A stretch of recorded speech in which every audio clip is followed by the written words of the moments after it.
భారతరత్న మాజీ ప్రధానమంత్రి శ్రీ రాజీవ్ గాంధీ గారి జన్మదినోత్సవం సందర్భంగా సోమాజిగూడ సర్కిల్లో ఉన్నటువంటి ఒక రాజీవ్ గాంధీ విగ్రహం దగ్గర జరిగినటువంటి ఒక సమావేశంలో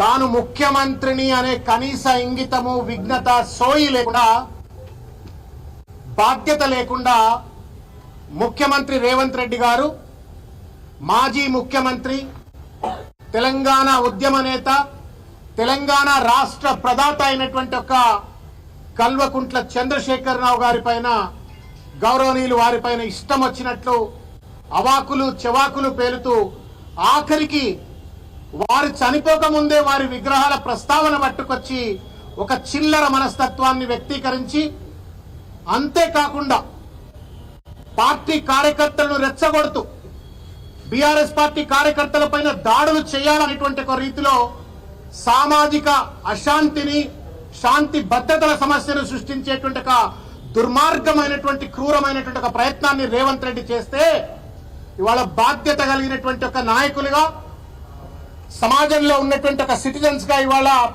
గౌరవనీయులు పెద్దలు ముషిరాబాద్ శాసనసభ్యులైనటువంటి ఒక గౌరవనీయులు ముఠా గోపాల్ గారి యొక్క నేతృత్వంలో అదేవిధంగా మా మాజీ శాసనసభ్యులు మాజీ పార్లమెంట్ సభ్యులైనటువంటి ఒక సుమన్ గారి నేతృత్వంలో విద్యార్థి నాయకులు గెల్లు శ్రీనివాస్ యాదవ్ గారి నేతృత్వంలో ఆశీష్ యాదవ్ గారు ఇంకా జై గారి యొక్క నేతృత్వంలో అందరూ కూడా ఈరోజు కార్యకర్తలమంతా వచ్చి అలా పంజగుట్ట పోలీస్ స్టేషన్ లో ఈరోజు కంప్లైంట్ లాడ్జ్ చేయటం అయింది. పోలీసు వారిని మేము విజ్ఞప్తి చేస్తా ఉన్నాం, చట్టం ముందు ముఖ్యమంత్రి అయినా లేకపోతే ఆఫీసర్ అయినా అటెండర్ అయినా చిన్నవాడైనా పెద్దవాడైనా సమానమే. ముఖ్యమంత్రికి ఏమైనా ప్రత్యేకమైనటువంటి ఒక రాజ్యాంగం తెలంగాణలో అమలవుతుందా? ప్రత్యేకమైన సిఆర్పిసి ఏమైనా అమలవుతుందా? ప్రత్యేకమైన ఇండియన్ పీనల్ కోడ్ ఏమైనా అమలవుతుందా? ఇష్టం వచ్చినట్టు ఒక ప్రాంతంలో అత్యంత గౌరవించబడ్డటువంటి ఒక నాయకుడిని, గౌరవింపబడే నాయకుడిని, ఒక పార్టీ అధ్యక్షుడిని, ఒక మాజీ ముఖ్యమంత్రి 2 సార్లు ముఖ్యమంత్రిగా పనిచేసినట్టు ఒక కేసీఆర్ గారి పట్ల అవాకులు చెవాకులు మాట్లాడమే కాకుండా ఆయన చనిపోక ముందు ఆయన విగ్రహం గురించి మాట్లాడటం ఎంతవరకు న్యాయం? పోలీసులు ఎందుకు ఈ రకమైనటువంటి ఒక ఔచిత్యాన్ని ప్రేక్షక పాత్ర పోషిస్తూ వహిస్తున్నారని చెప్పని ఇవాళ మేము అడుగుతా ఉన్నాం. మనకు ఒక మాట ఉంటుంది, సమయం, సందర్భం, సంస్కారం అని ఒక 3 పదాలు ఉంటాయి. సమయం, సందర్భం, సంస్కారం. దురదృష్టం ఏంటంటే ఉన్నతమైన పదవుల్లో కూర్చున్న వాళ్లకు వీటి విఘ్నత, వీటి సోయి, వీటి పట్ల ధ్యాస ఎక్కువ ఉండాలా.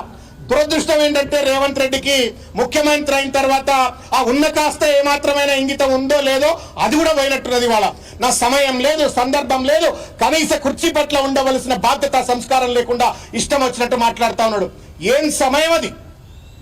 భారత మాజీ ప్రధాని, భారతరత్న బిరుదాంకితుడు, అంత పెద్ద మనిషికి సంబంధించిన ఒక జన్మదిన సందర్భంలో ఆయన చేసిన గొప్ప గురించి, ఆయన చేసిన త్యాగం గురించి, ఆయన దేశానికి చేసిన సేవ గురించి మాట్లాడాల్సింది పోయి ఇష్టం వచ్చినట్లు కేసీఆర్ గారినిపై తూలనాటం ఎంతవరకు న్యాయం? అంతేకాదు ఆయన మాట్లాడిన భాషకు ఎదురుగా ఉన్నటువంటి చిన్నపిల్లలు, ఆ మీటింగ్ లో ఉన్న చిన్నపిల్లలు కూడా సిగ్గుతో తల వంచుకునేటువంటి రీతిలో చిల్లర మల్లరగా మాట్లాడుతా ఉన్నాడు. చిల్లర మాటలకు చిరునామాగా రేవంత్ రెడ్డి మాట్లాడుతా ఉన్నాడు. ఇవాళ ఒక వదర బోతు లెక్క, కళ్ళు తాగిన కోతి లెక్క ఇవాళ ఇష్టం వచ్చినట్లు ఇవాళ కేసీఆర్ గారి పైన సాడిస్ట్ మనస్తత్వంతో ఇవాళ మాట్లాడి తన దుగ్ధను తీర్చుకుంటా ఉన్నాడు రేవంత్ రెడ్డి. కుర్చీకి ఉన్నటువంటి ఒక ముఖ్యమంత్రి కుర్చీకి ఉన్నటువంటి ఒక గౌరవాన్ని కూడా ఇవాళ కించపరిచే ప్రయత్నం చేస్తా ఉన్నాడు. What are you doing Revanth Reddy? మీరు అసలు రాజీవ్ గాంధీ గారి పైన గౌరవం ఉందా నీకు? నిజంగా నీకు భారత మాజీ ప్రధాని రాజీవ్ గాంధీ గారి పైన గౌరవం ఉంటే ఇవాళ విగ్రహం పంచాయతీ సెక్రటరియట్ ముందు పెట్టవు. ఎవరు ఆ ఇంట్లో పెద్ద మనుషులు చనిపోతే వాళ్ళ విగ్రహాలు పెట్టాలన్నా, వాళ్ళ సమాధులు కట్టాలన్నా లేనిపోని పంచాయతీలు సృష్టించుకోరు.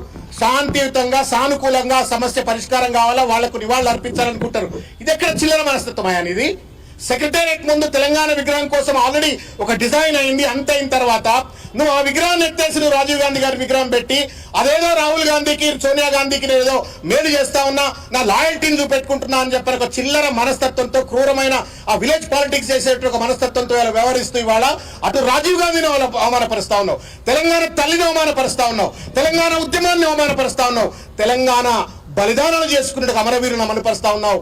రేవంత్ రెడ్డి గారు దయచేసి మీరు విజ్ఞతతో వ్యవహరించండి. మీ కూర్చున్న కుర్చీ అత్యంత ఉన్నతమైనటువంటిది. ఇవాళ నువ్వు కూర్చున్నావు, రేపు ఇంకో పెద్ద మనుషులు కూర్చుంటారు, కానీ ఆ కుర్చీని అగౌరవపరిచే ప్రయత్నం చేస్తే మాత్రం తస్మాత్ జాగ్రత్త, తగిన మూల్యం చెల్లించుకోవాలి తప్పదు అని చెప్పి నేను ఈ సందర్భంగా తెలియజేస్తాను.